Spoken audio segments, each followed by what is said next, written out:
Les assises de la construction durable en Outre-mer, pilotées par l'AQC, ont été pour nous ultramarins une opportunité précieuse d'échanger sur des problématiques communes, tout en tenant compte des particularités de nos contextes climatiques, économiques et géographiques.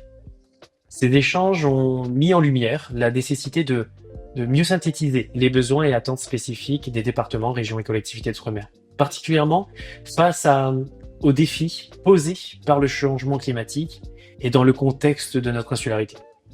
Nos territoires sont vulnérables, comme l'a tristement démontré les événements récents et tragiques qui se sont déroulés à Mayotte.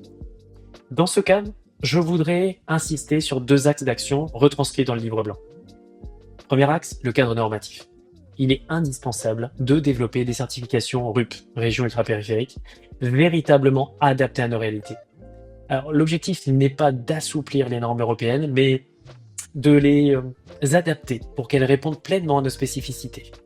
Cette adaptation passe par des certifications rigoureuses et appropriées qui prennent en compte les particularités de nos matériaux et de nos constructions. Le deuxième axe va finalement soutenir le premier, le renforcement des moyens d'essai. Nos territoires doivent être dotés de capacités techniques nécessaires pour évaluer et certifier localement nos matériaux. Cela implique de développer des protocoles adaptés à nos conditions et de capitaliser sur notre expertise régionale pour produire des évaluations fiables et pertinentes.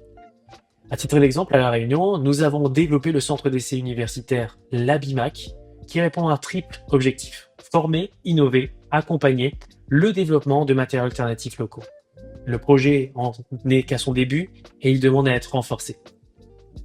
Ce type d'initiative va illustrer parfaitement le potentiel de nos territoires à devenir des laboratoires d'expérimentation et d'innovation au service de la durabilité.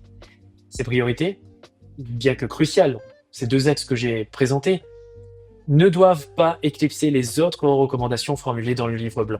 Chaque action, chaque mesure proposée est importante, nécessaire et surtout urgente. Il nous revient de travailler collectivement pour bâtir une construction durable, résiliente et adaptée aux réalités de l'outre-mer.